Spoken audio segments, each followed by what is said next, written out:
In the discussions that we've had with the students here in this class so far, we have had an openness to have more discussion. If you have good questions to ask, terrific, I will talk less. If you don't have so many good questions, I shouldn't say that, but I will be impolite and say, if you don't ask good questions, I'll talk. But if I see your eyes wandering, that says I'm not talking well, and we've got to use videos instead. So we'll look for interesting things for all of us, and your eyes are key. Okay, so a big point you have raised is how do the pieces fit together of the whole course, and how does political sociology, this course, and more generally politics fit within these dramatic changes in the whole world? And this is one reason that I've been fascinated with, and I didn't say this before, I'll say it now. Since Tiananmen Square, I think I had 10 students from China in my class when Tiananmen Square happened, which was 1989. I've been interested in China, and it was complicated and different from the West, but had some things which were similar to the West. And so where and why? Because this was the same year as the Berlin Wall went down. So for Eastern Europe, this was an explosion for the whole world. It was the end of the Cold War, basically, and something else. And then where and how to include not just to look at Russia and the U.S., but to look at where and how there are differences within Eastern Europe, within et cetera. So I have tried, especially since then, to have a Chinese teaching assistant. And so we have here an expert. And one thing which I'm delighted to have you do is to lead or participate in discussion with me about the question. And I've tried to do, maybe not explicitly every single class, but I've tried to ask as the big question right here now, how and why is China different? Because most of the theories, most of the books, most of the papers are written by people in the West. They're not from China, they're not from Asia. So are they parochial? Are they limited and limiting themselves by focusing on the West? Or are they, as they usually think, like to feel they are, universal? Okay, so I think my answer is almost nothing is universal. We've got that is, people often ask me, which country would you like to live in, or which city would you like to live in most, which is best? And I'd say every country and every city is best at something. And I try to seek out, whenever I'm in a particular city, a particular country, a particular person I'm talking with, I try to listen and try to understand from them, and that what is specific and different about how, because each city, each person, each country is different and distinct. That is that any good historian or journalist will tell you that. Social scientists try to say, well, let's assume other things else are equal, and let's focus on 2 variables or 4 variables. And maybe they will, but then a corollary of that is how much of the variance is explained by those 2 or 4 variables? And the answer is about 15%. 85% is noise, because people are not looking at some of the greater subtleties of how they particularly combine. So it may be that income, education, and occupation are very important, and political party, but those tend to explain about 15%. Sometimes in some studies, if you only have 20 cases or 50 cases and you estimate it, it looks like 50% or 80% is explained. That's because the N is so low. If you get a big N, so I'm just adding that as a statistical footnote of why the 15% can be higher. But if you get a larger N, it drops to about, that is, it's life is not deterministic. There are many things going on. And so then how are we then, just like one more sentence, then we'll turn to your question. How then can we put the pieces together? That's the big question which you have asked, and that's the right big question. So question is a follow-up. And say, remind us your name? My name is Jorge. Jorge. Okay, so. And the question is related to what you just said. Yeah. And just tell us a little bit more for the background for the others. Just can we turn at least one of these on Jorge? Okay. Just tell us your background and what leads, because you're asking good questions. Tell us a little bit about why you're asking this question. My name is Jorge, and just slide it down a little down. Yeah, that's it. A little bit more. Okay, that's fine.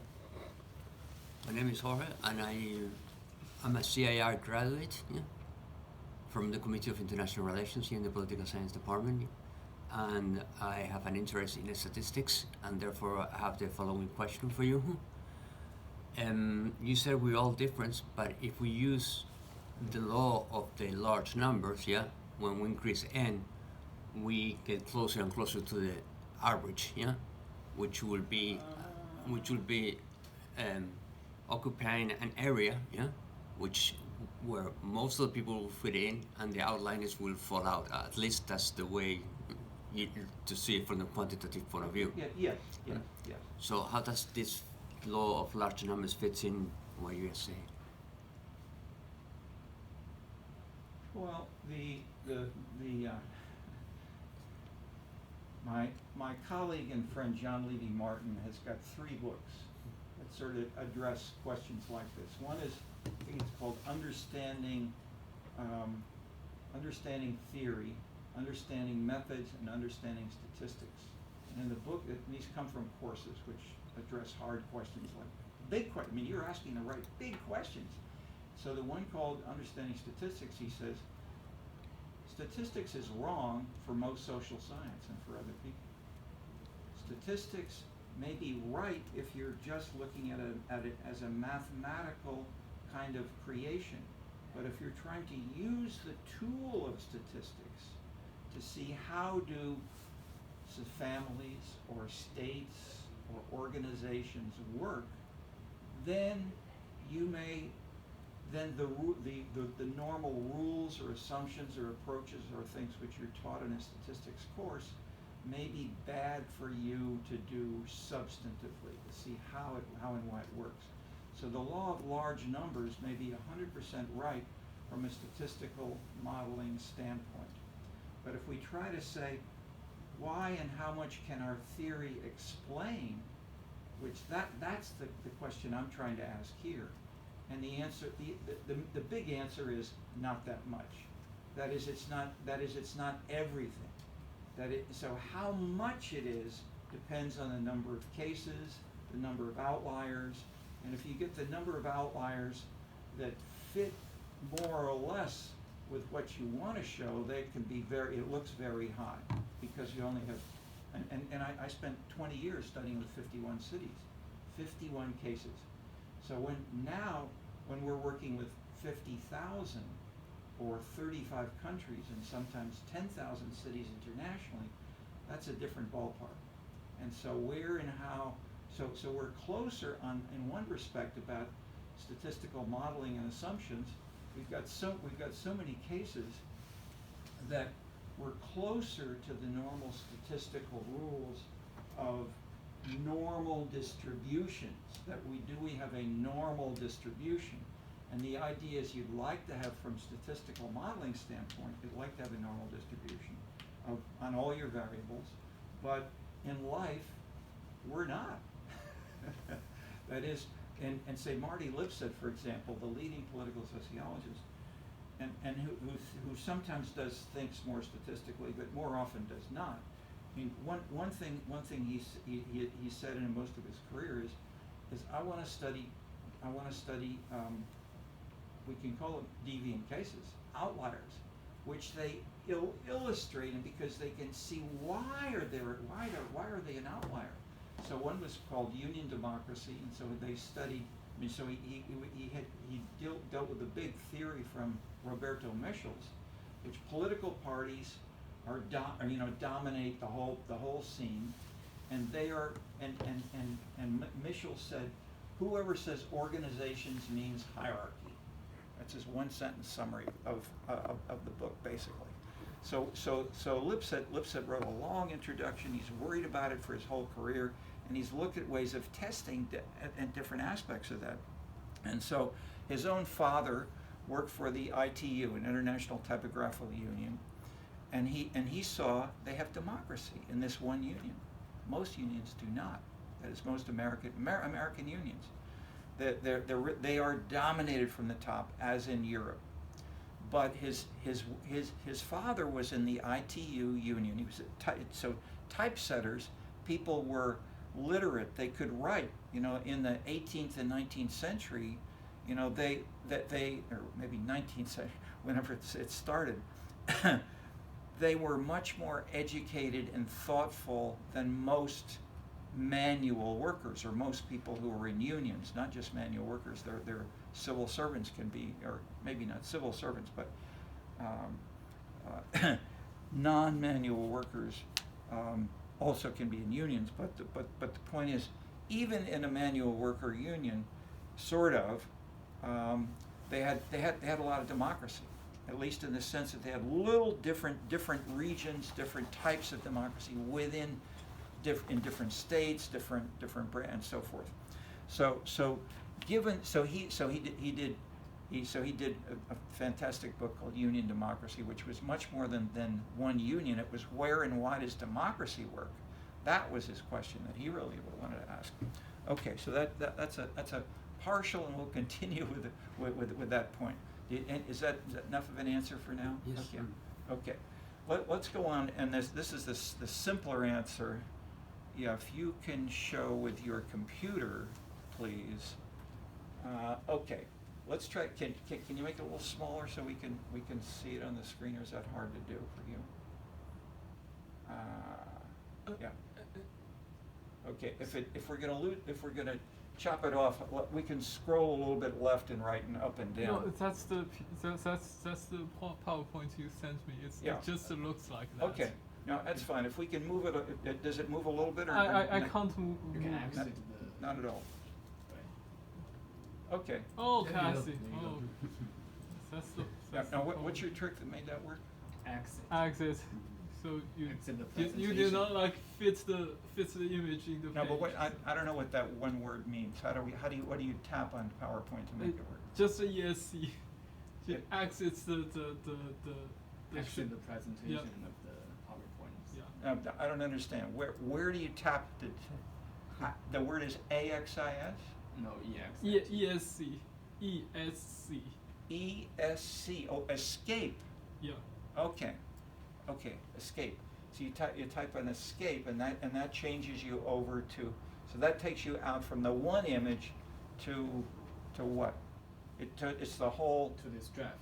It was in the presentation mode. Exits the slideshow mode to the edit mode. Okay. Because you didn't fit the entire image on the page. Okay. Yes. So Okay. I have to do. So, but down here, see, if you slide this horizontally, can you make it a little bit smaller, just a tiny bit? Yeah. See that. So that's what I'm used to doing. Okay. Okay. Let's do this for a minute. Then we can move it larger or smaller. Okay. The big point of this is that the pieces of the course do fit together if we look. But the simple way we're summarizing is as boxes and arrows. They're different authors who deal with different topics, because the answer to this is totally different, or very different from up here, and is very different from over here.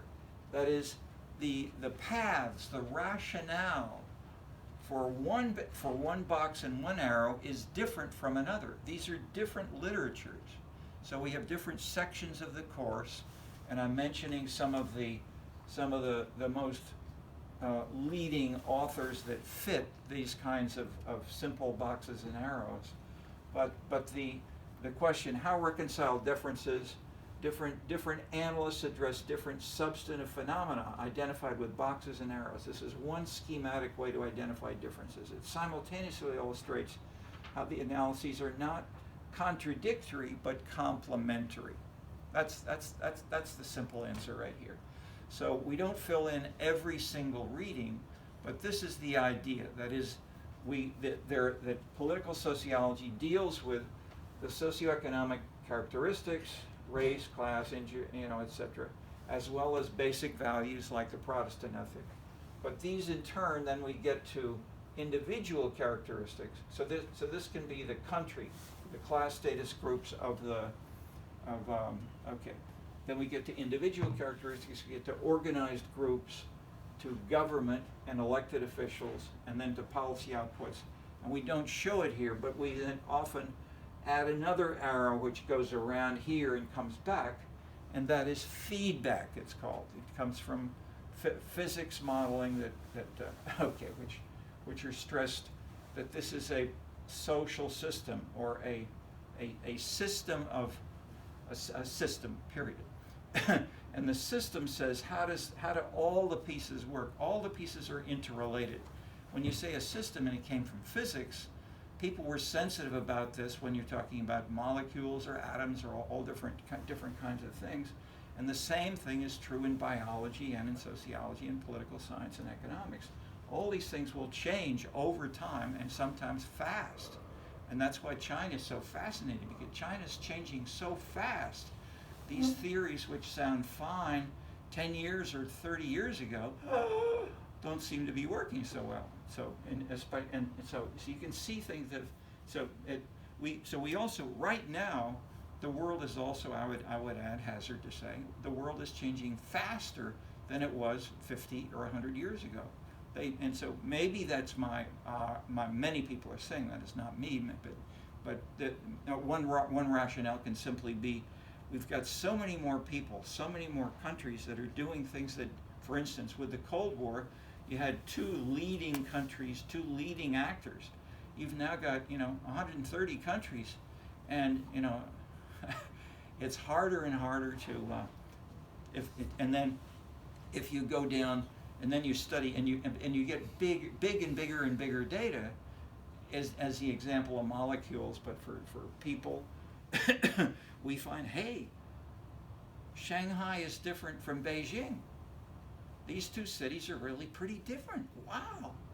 And so instead of talking about China, let's look where and why is China different from Beijing in terms of which of these.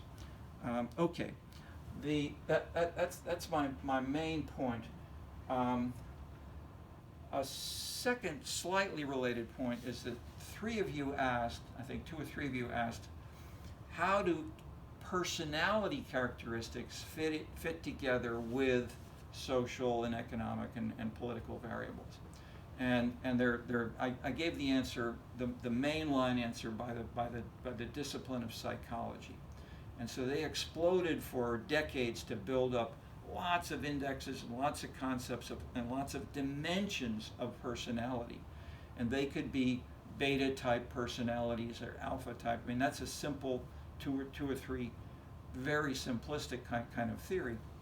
But they've moved toward, the majority have agreed that we can also find many of these things, many of these hundreds of different little dimensions more or less fall together with 5. And so the big 5 are used in psychology. But I skipped ahead, and so if we ask in this course, how has personality especially been used for purposes of political sociology?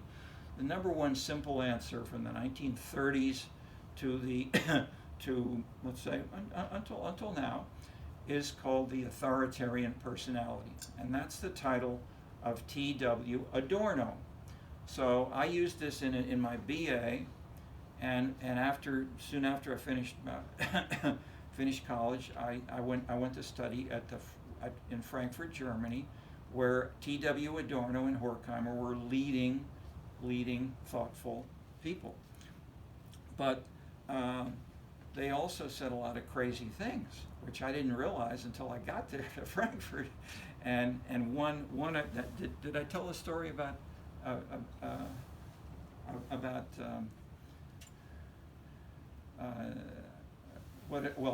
Adorno said to the students, "You knew who who Hitler was." Did I tell you that story? No. No. Okay.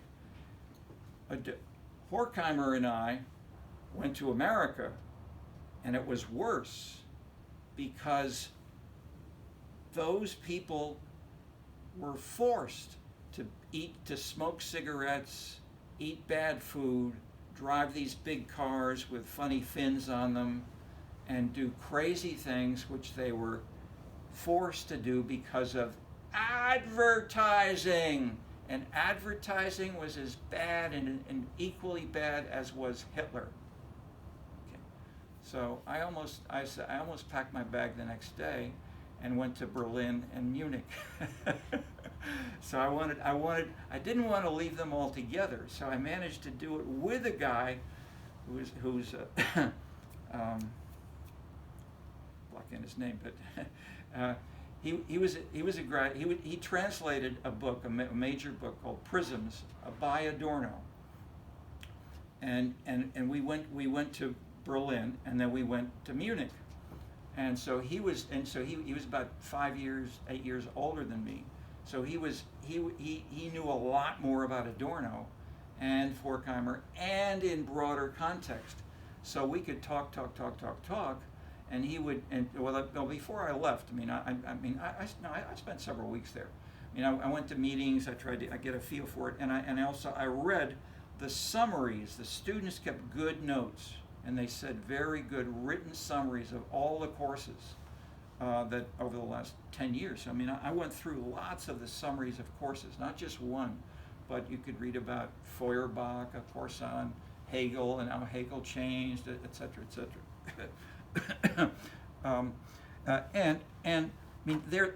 They were doing critical things. They were adding ideas and personality and other additional dimensions, like Freud.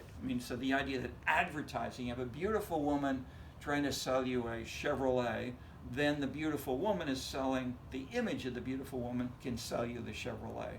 And so the question is how strong. So our follow-up is how strong is that impact?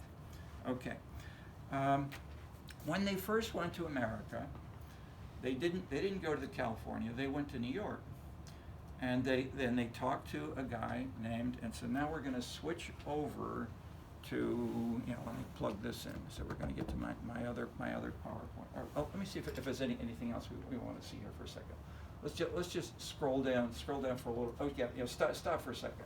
Okay, so theoretical perspective. We've got sections, hierarchy, utilitarianism, relative deprivation.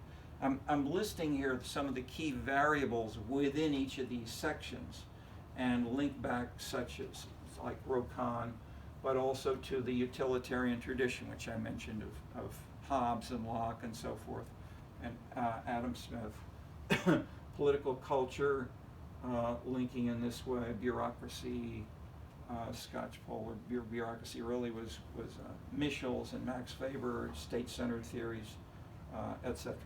Okay, let's scroll down. Next, please, is okay. This we showed last time, and two of them we showed last time. That's going down to urban scenes development. No, that we did already.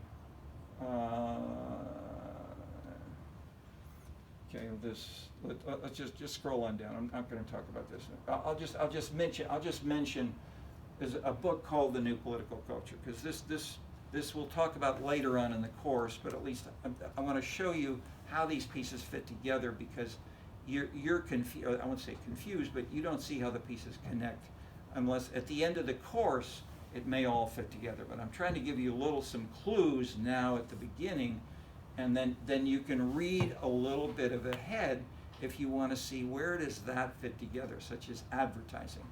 So the new political culture is summarized in the next one here, like this. So we have the definition. The core idea of the new political culture is the traditional left and right have transformed.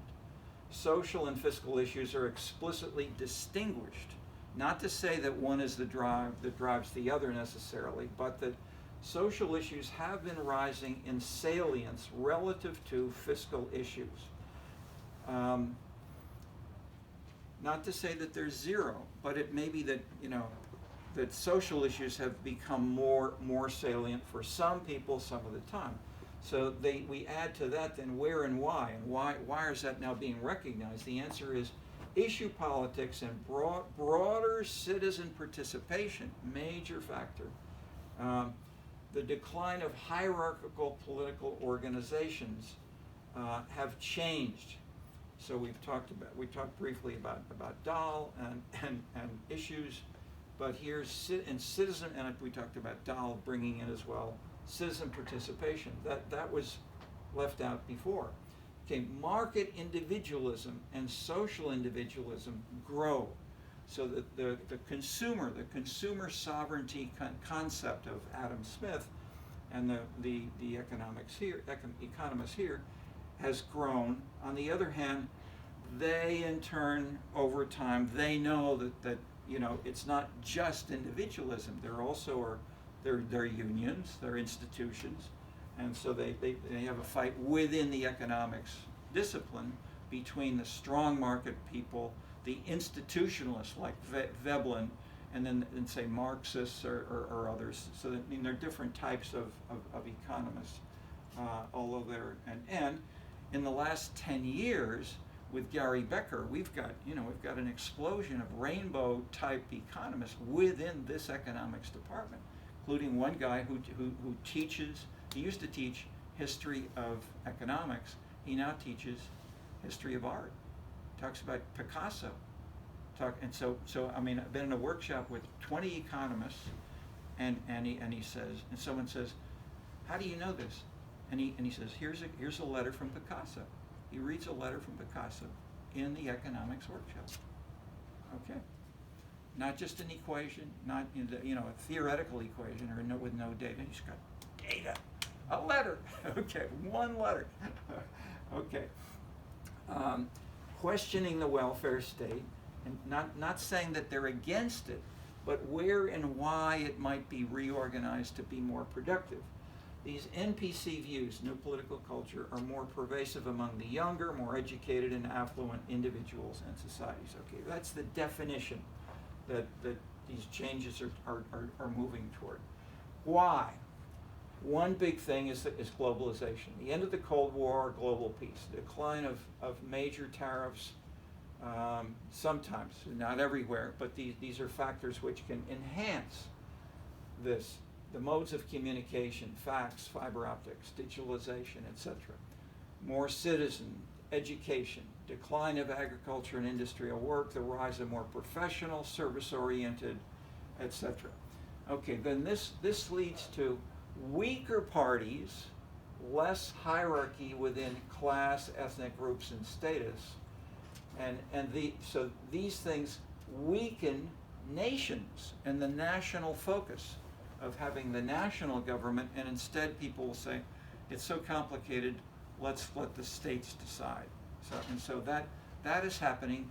You don't need to have a constitution which says called federalism, but France, for instance, when Mitterrand became Prime Minister of France, one of his biggest policies was he called, in France, decentralization.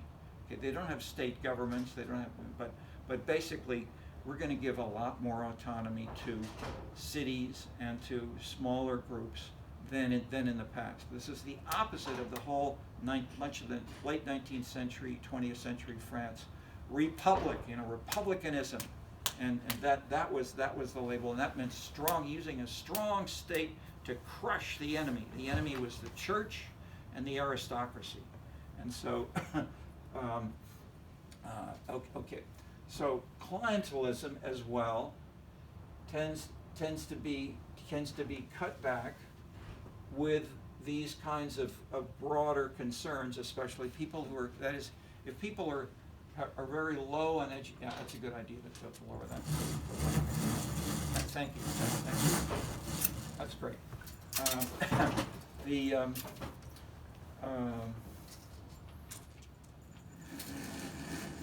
One simple example from, say, from Chicago, but lots of other places. If people can barely read or can barely write and don't really know, they barely read newspapers, and there are many people in Chicago who do that, is at least their phrases. The rappers have said, rap is black CNN, quote unquote. Is that an exaggeration? Of course.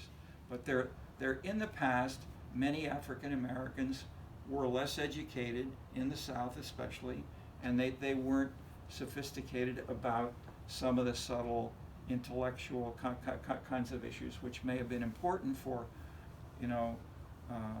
University of Chicago students. Okay, so the point is, if you have weaker citizens who are less involved and who don't want to start new organizations or new kinds of things, it leaves a vacuum where in the past, and in Chicago very visibly, but in much of the world, especially less developed countries, where many people are still illiterate. I mean, I work for the top people in Africa. I have a sense of how different that country. Guinea is French West Africa, in French West Africa, called Guinea. And it was the most radical left Marxist country in Africa at the time. Okay. As people get more educated, when they hear speeches which really sound stupid or wrong, maybe they'll say, hey, maybe he's stupid and wrong. Okay. Or maybe they, if it's in a really authoritarian government, you don't say anything, but you may say, let me keep reading a little more. And when you have cell phones with 70-80% of the Chinese public, you can't just say it's only the rich people who have computers, and I think it's something like 80% of African Americans in the U.S. and something like. It changes every year, but and they get stronger and stronger and more powerful cell phones and so forth. But the point is, these things have empowered citizens much more, and that weakens clientelism and the national party emphasis and the strong hierarchy of the past, which is still there. And so rather than saying it's gone, it depends. That is, these are what social scientists want is variation. If we've got some are stronger, some are weaker, some people are really highly educated and read text, others don't know how to read at all, but we've got variation. When we got comparison, then we can try to analyze what's the impact of variable 1, variable 2, variable 3.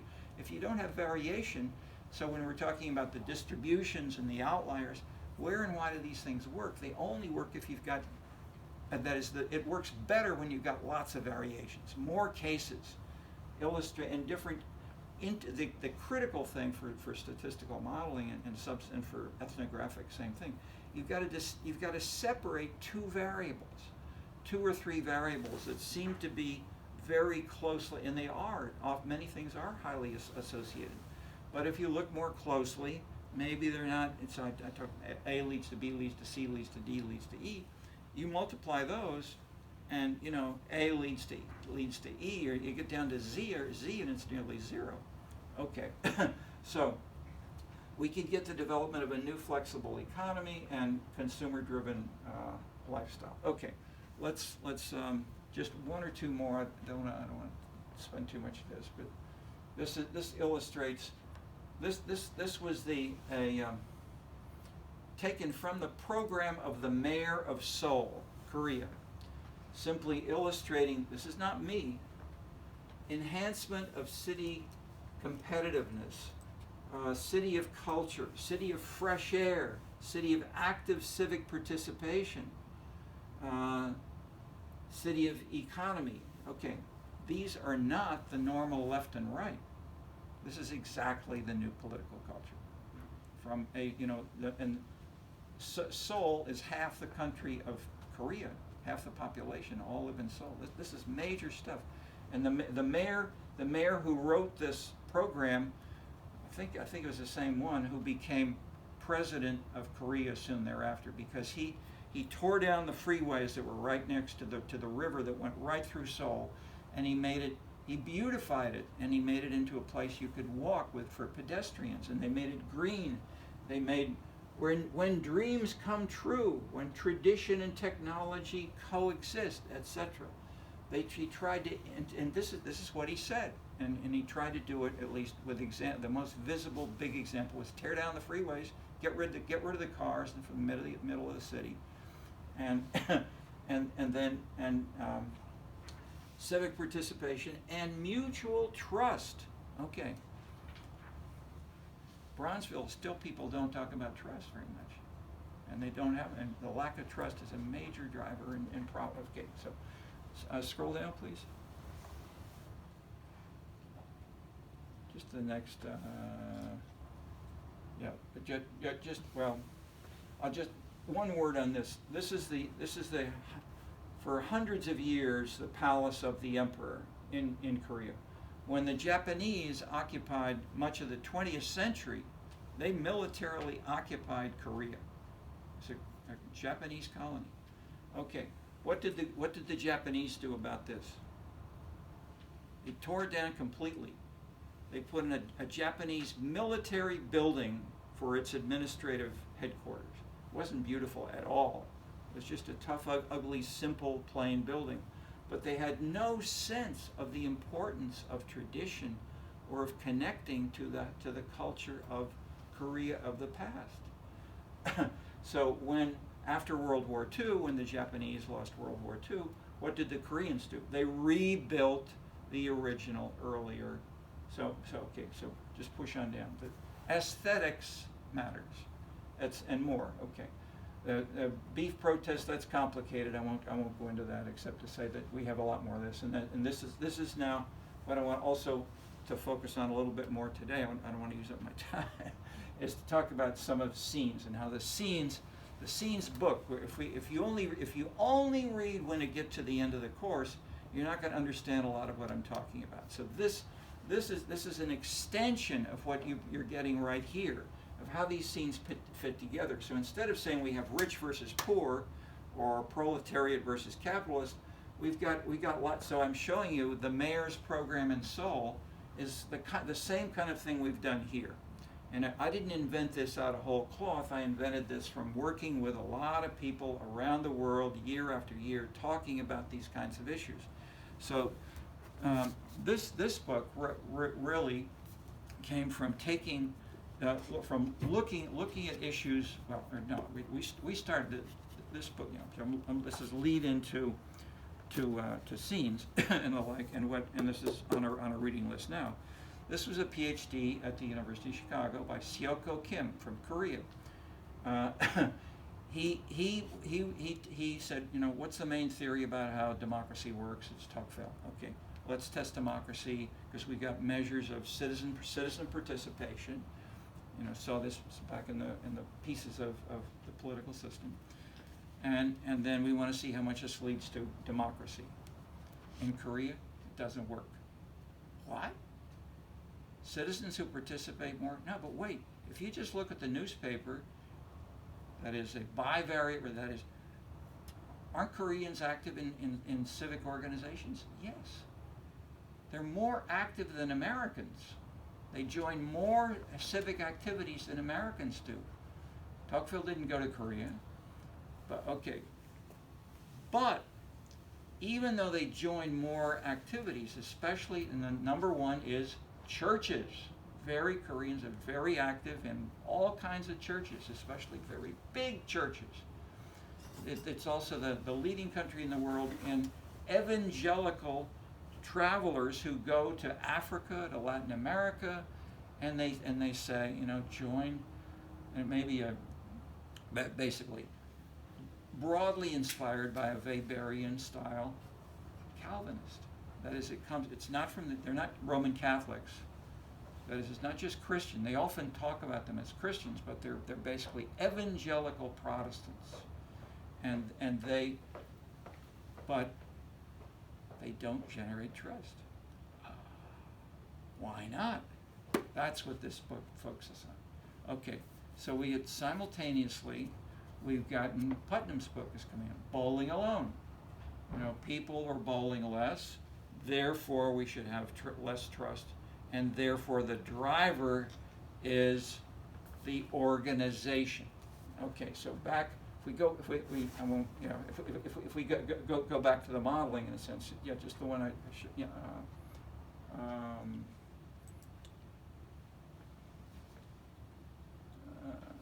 up above, yeah, yes, no, well, okay.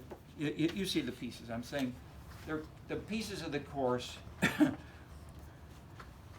need the question addressed of where and why might trust not be built through organizations. So this is a little bit of a path. There's one above it, just one up, just one more up. Okay, right here.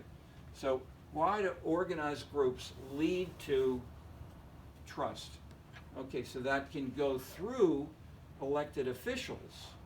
It can go through government. It can, and maybe there may be other as well. So we show here, say, Smith and Downs. Maybe there are other things that also generate more trust.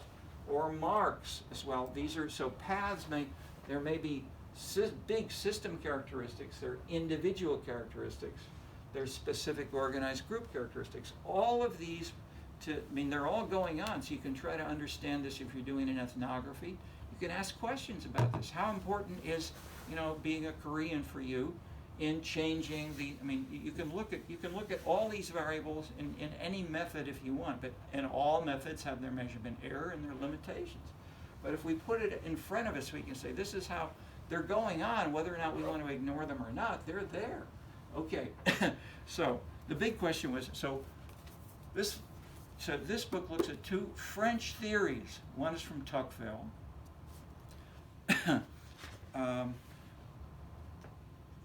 with participation.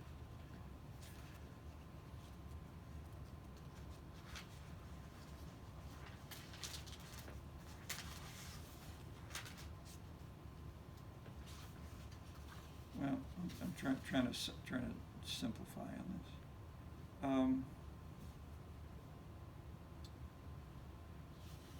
Well, the second one is really economic, is the idea of creativity, the creative class, and this, in a sense, we can trace it to Balzac, to the novelist Balzac, and to the Baudelaire, who basically say artists need, or go back to the Italian Renaissance, but basically we have artists and people there who say we need to be creative. Give us a neighborhood where we don't have to dress like you people who wear suits. We want to dress in different ways. You're going to live different lives. So that idea is the idea of the creative class we can trace most visibly to Balzac, writing about this.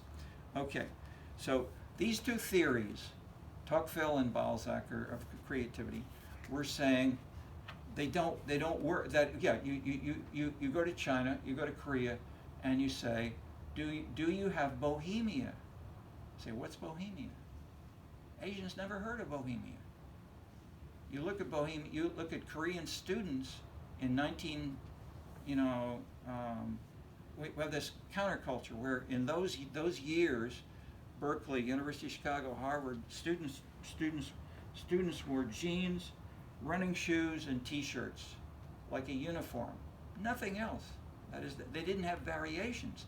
Now we got much more variation, and just, I'm using that crude, simple measure. In Korea, the women dressed beautifully all the time. They didn't have a counterculture visibly you had a small number. Same thing in Japan. Japan and Korea, you had a little tiny counterculture, and it was very extreme. But they were so small that they had minimal numbers of followers. Whereas they were the dominant style across much of Northwest Europe, the Protestant countries, not in Italy, not in Spain. So they still live with Mama. She made the pasta.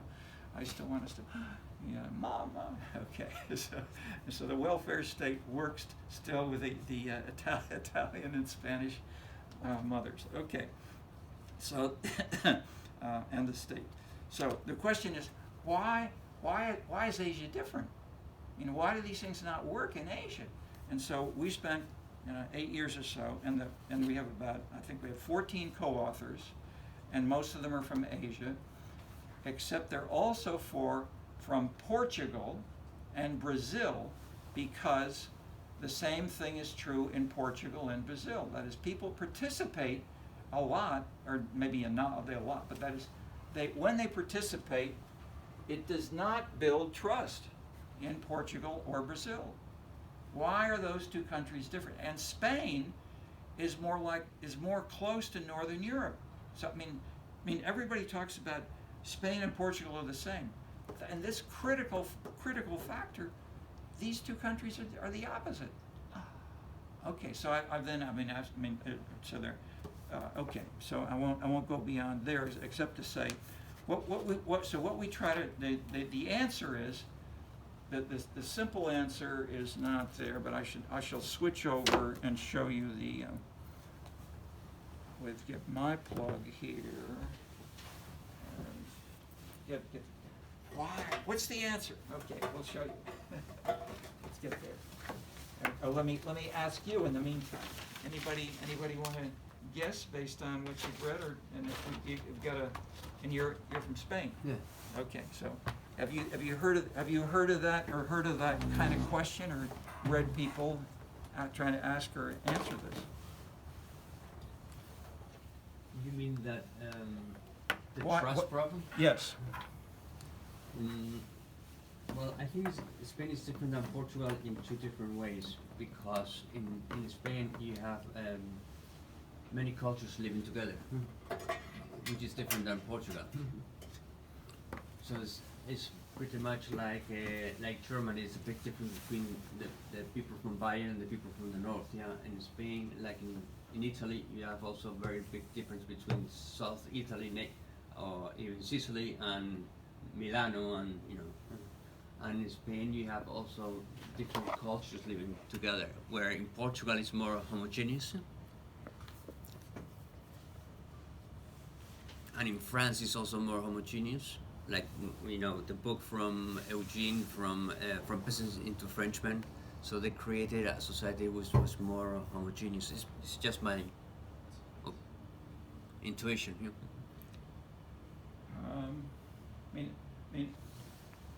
Short answer is I don't have a sharp. That is, my main point is smart social scientists in Spain and Portugal usually have never heard of this before. They didn't know that they didn't know that until we have a PhD at Chicago found this, and we're now and then Brazil. So I mean it's adding a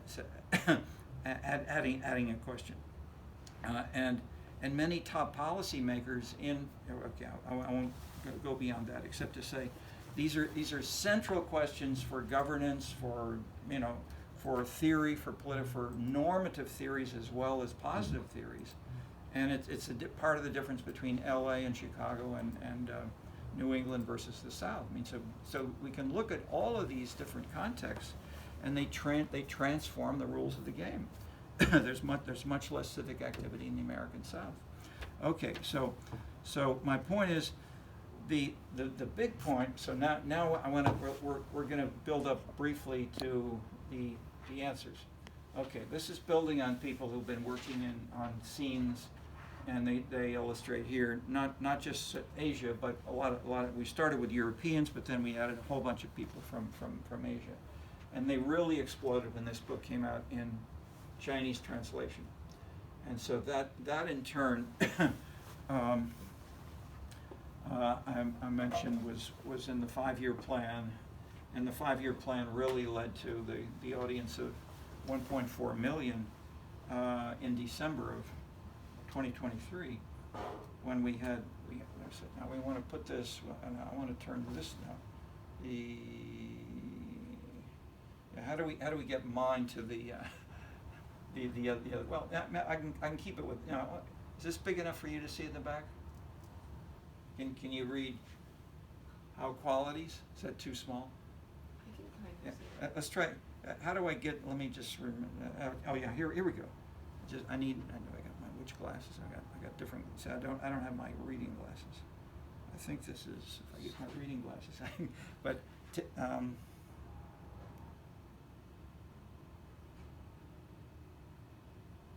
share, present. Yeah, here we go, present. Okay, here we go. So I want to back up over to here. Okay. Okay, these are scenes participants. Spain, Clemente Navarro in Seville, and Steve Sawyer, French wife, and he's living there as a permanent emigre. Dan Silver with a red shirt. That's in Europe. That picture's yeah, in Europe. The picture is in Sweden. Yeah. So World Congress, and Kiji from Beijing. Okay, these are active people that we're working with a lot, and this is a way of connecting some of these themes with the social sciences. That is, I'm not narrowly stressing sociology at all. As you can see, my own background and so forth is visibly shown in this way. What drives population? What brings jobs and people? Why do people move, and why and where and why do these models, which are in conflict? That is the point. The point is there are three different models. Are they in conflict? No, they fit together. That's the same point I'm making here as in the other. Classic factors of production. This is over the 19th century, especially Marshall. Land, labor, capital, and management tend to generate economic growth. Economic growth tends to attract. You have more, automobile industry, factories. They attract jobs. People leave the farms. Farmers go down. Okay. Gary Becker adds human capital in Chicago, others, but his PhD was on this. And basically, if people are smarter and they know more about different things, then they will use the same physical knowledge and the technology of the time. They'll use it smarter. And so you'll have people who are more, and so if you look at and so they basically narrowly measure this by education, but other things, sophistication, knowledge, subtlety, or the creative class idea, all come from this human capital idea. Okay, what we are adding, I'm now saying first with the economists. I took this from the economists. The economists, students of Gary Becker then said, how about things like January, what they chose first, things that were easily available right out of the census. January temperature and clean air. We had numbers for all the cities, all the counties in the U.S. And so that's crude and simple. And so here are two big amenities. So then they could add, say, things like movies, cinemas. We can add, then they said, okay, then let me get to what we get to next here.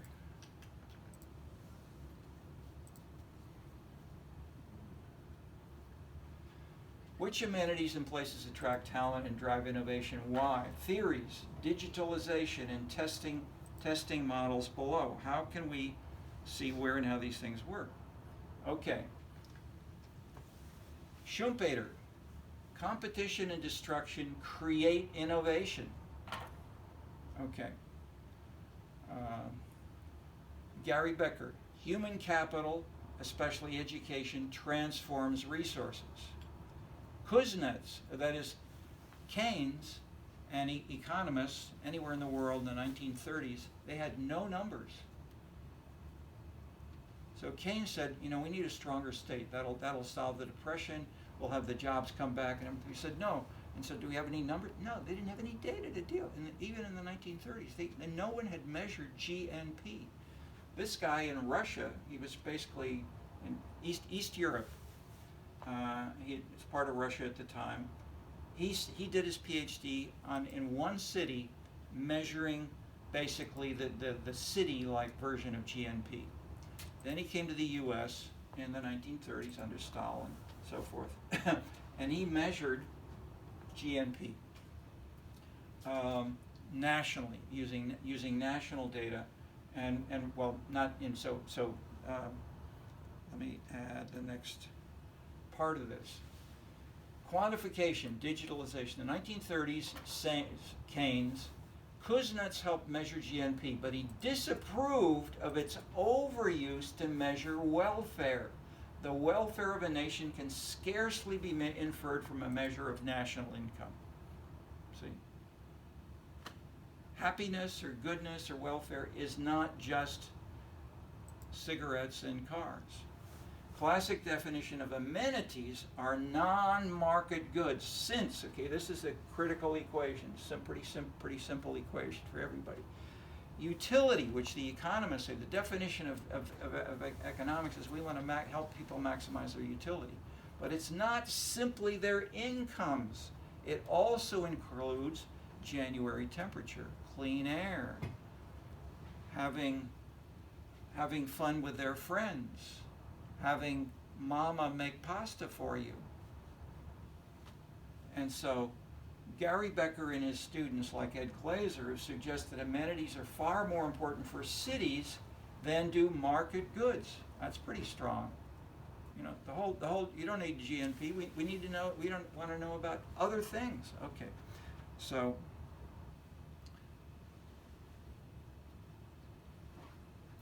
which amenities attract talent and why? What policies are critical here? One thing is, and then rise of the arts.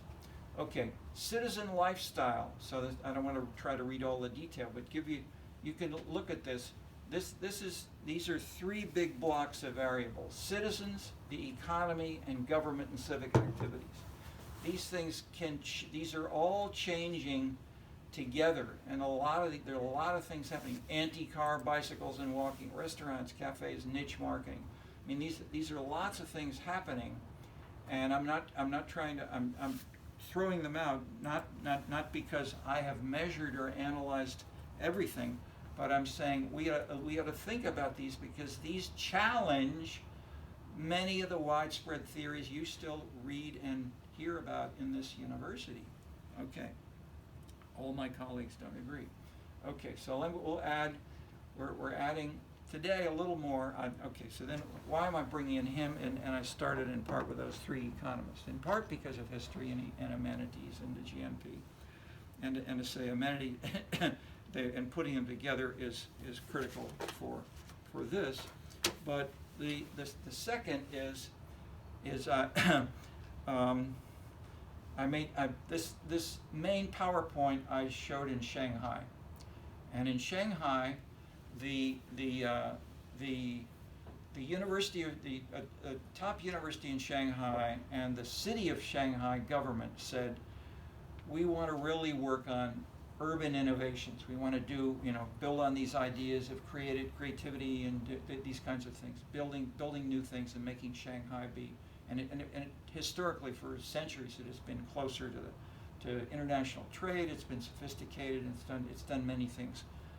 Okay, so we want to do it more, and so they created an urban innovation center for Shanghai, and a high-level professor of public policy left the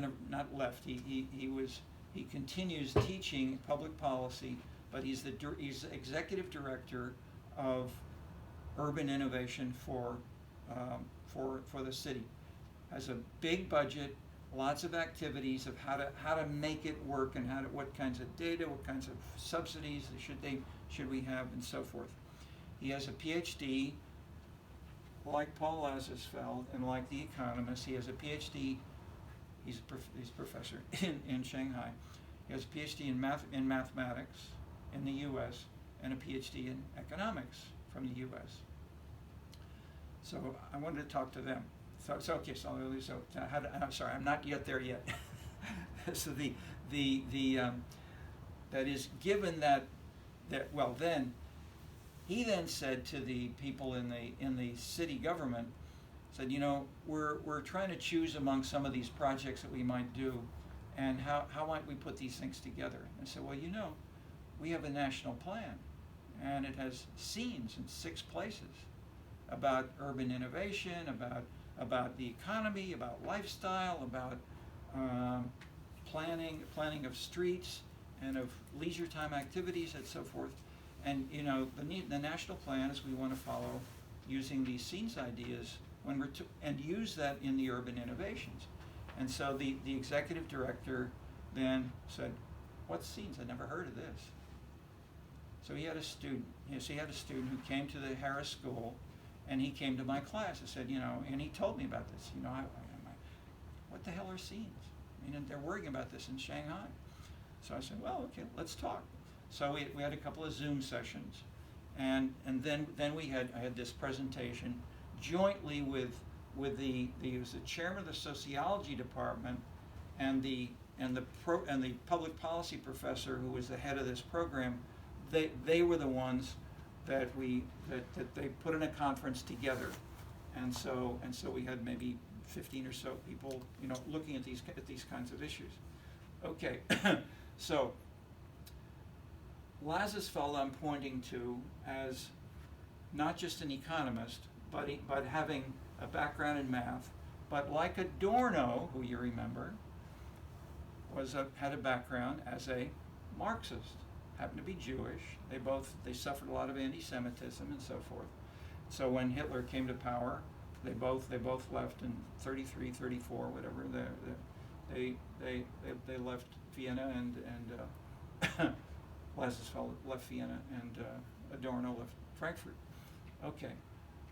Lazarsfeld started an organization. He soon got a position at Columbia, but he also worked. Let me back up.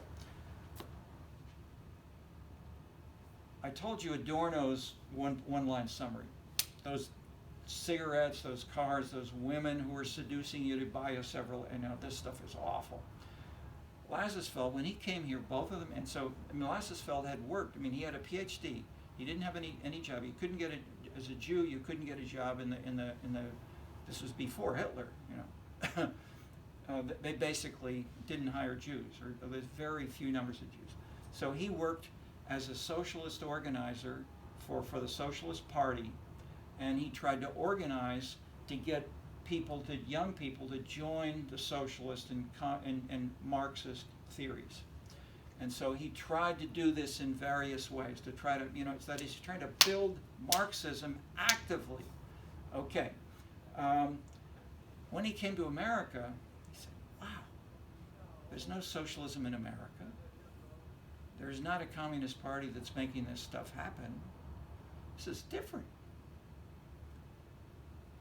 What's on people's minds? Consumption. Tomato soup. People go shopping. How do they choose what kind of can? So he looked into marketing. He looked into questionnaires. How about voting? How do people vote? How do these things, but basically, he looked at all of these things together, and he tried to quantify and systematize them, starting from the bottom up, not from the top down, but from the bottom up, from the beginning, because he was so shocked it was so different from what he was used to. And so he introduced then measurement. He always, he did a case study of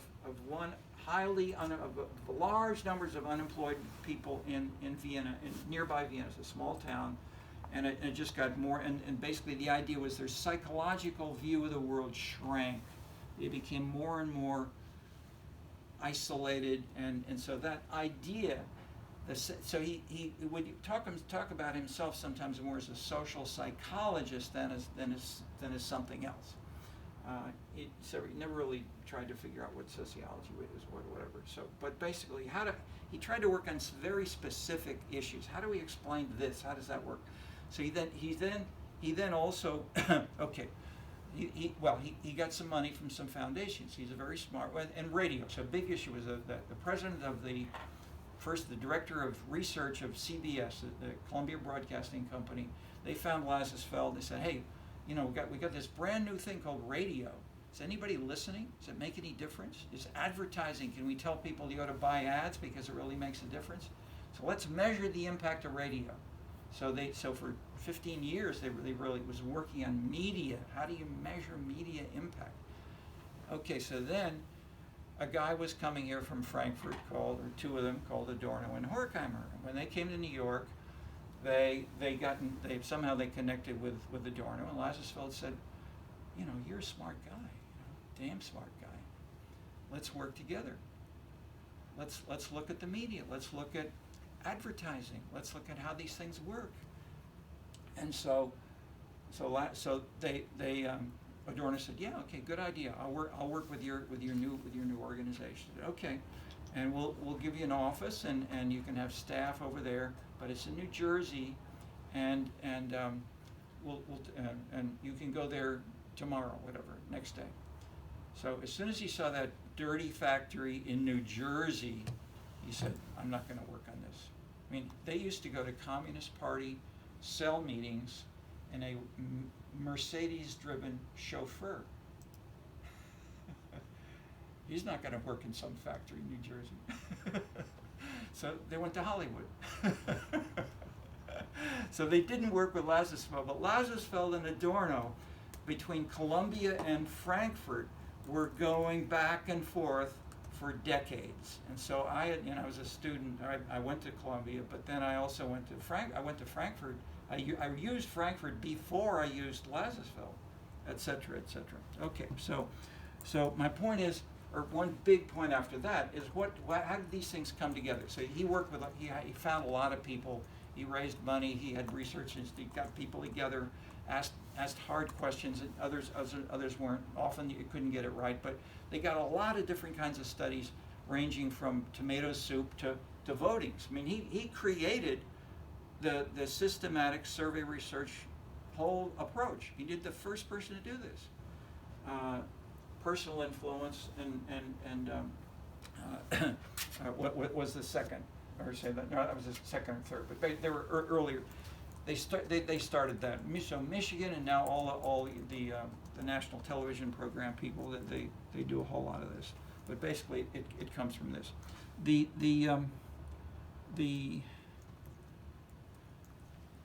Okay, I'm jumping forward. Well, I'm saying, after one more sentence, these activities fit together, and they gave a label by another Columbia colleague named Daniel Bell, and it was called the Post-Industrial Society. Okay, all these things fit together: Chevrolet, advertising, and so forth. It's a post-industrial society. Okay, so he didn't use, Lazarsfeld didn't have that term, but Bell did, and that began to pull things together. Okay.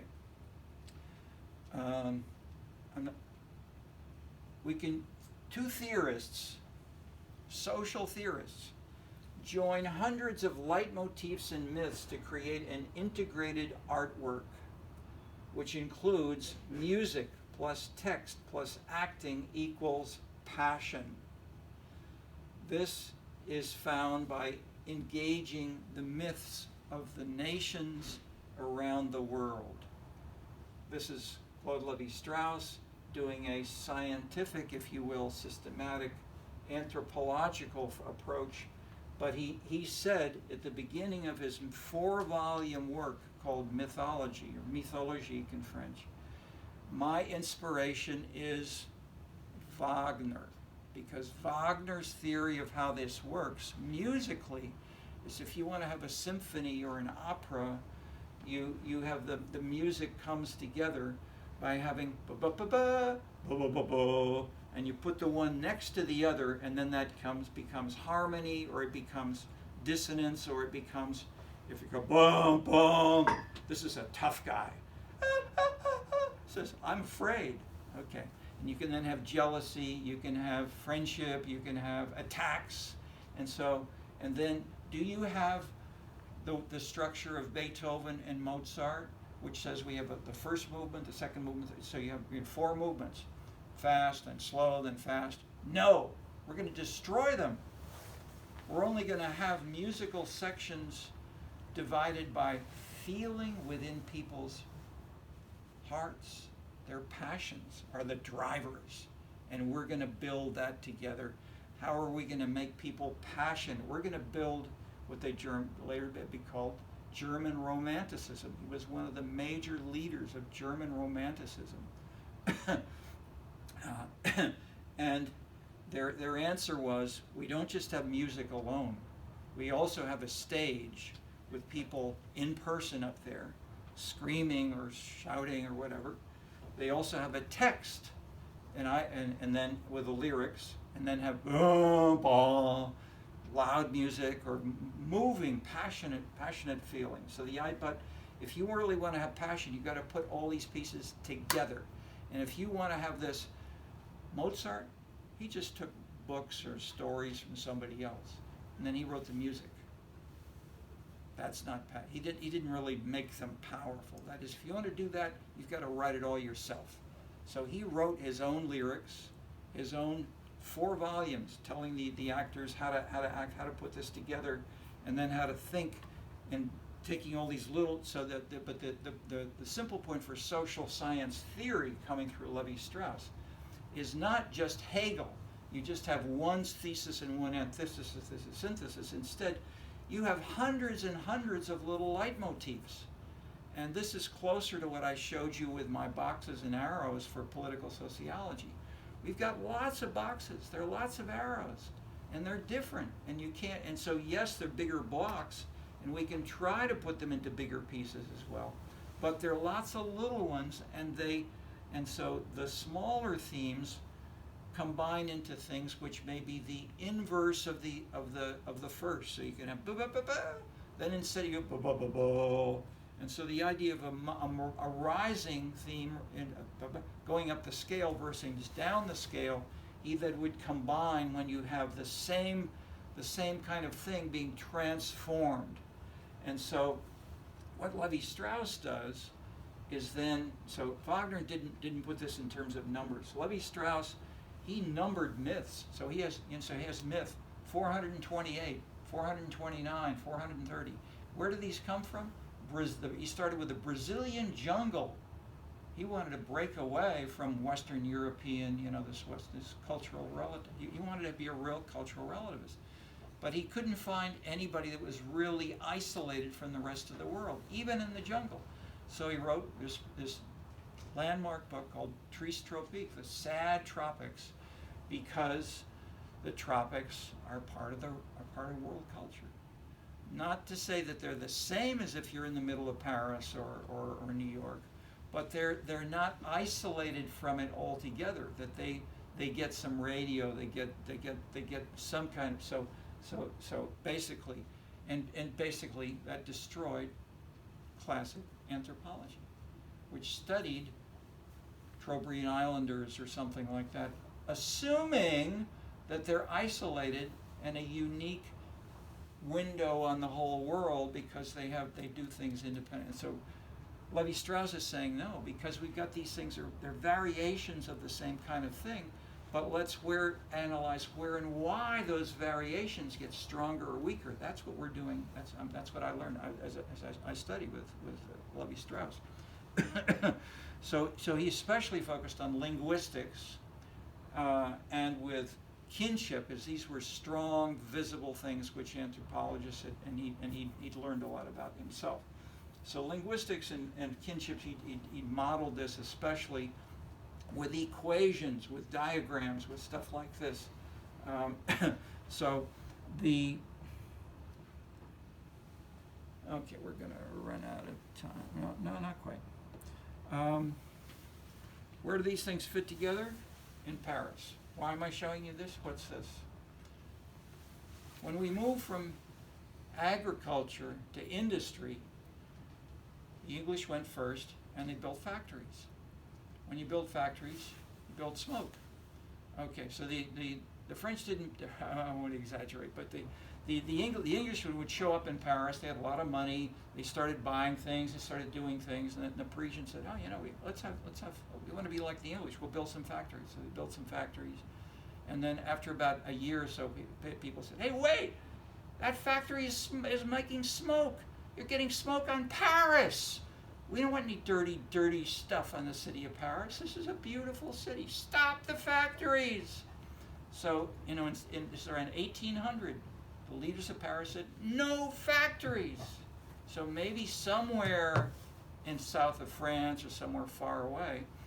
And then they said, we have, and so you know these pictures of the Impressionists, a guy with a black top hat and a beautiful ballerina on his arm. When they walk, they do window shopping. They say, you know, would you like a new dress? And I might look at this cravat or an umbrella, and we want to do window shopping. And then, this is Paris, no factories, no smoke, which city seen?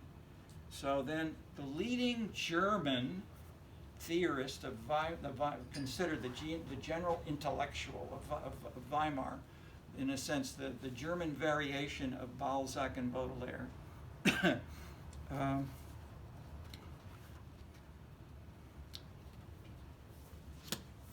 who talked about this was Walter Benjamin, to anglicize, Benjamin or Benjamin, Walter Benjamin.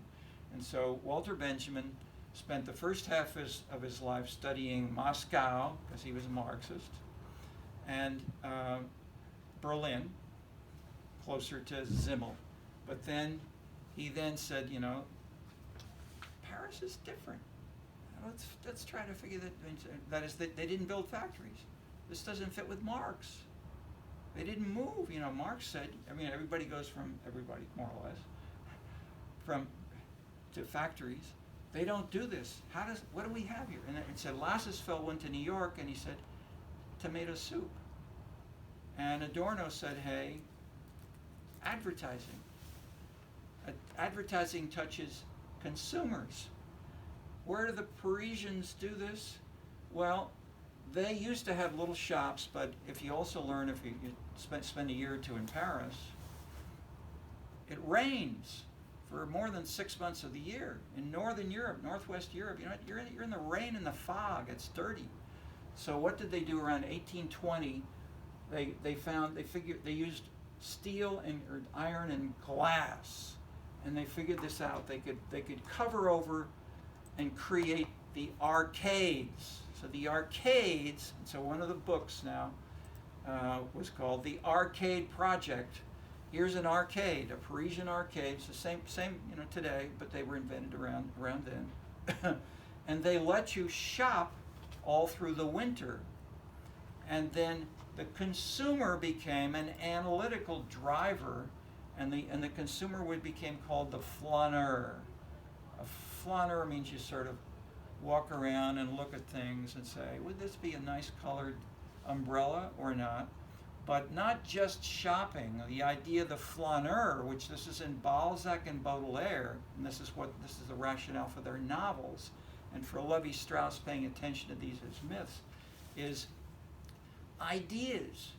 Flaneurs, so Balzac and Baudelaire, as poet and novelist, they're also giving you a theory of society. They're giving an analysis of how life works, what's good and what's bad. And in Paris, there were no social scientists in the 19th century, basically in the early. So, but novelists, that was big stuff. Poets, these were the key. And so Benjamin, who was the leading public intellectual considered in Weimar, Germany, he was a background in literature, not in social science. He's a literary man. He went to Paris. But he had Marx. So he knew about Marx, but he's a literary man. There are a lot of others too. He said, how did Paris ever survive without factories? The answer was shopping. That's what Lassesfeld found in New York. Okay, so the pieces came together, and we're at 5:52, so we got to stop. But you see where we're going, and you see a little more how the pieces fit together when we talk about it. Now, I apologize if I've talked pretty much of the time, but you asked the big questions, and I didn't give them to you in the first session, but I'm giving to you more today. We'll go on next Monday.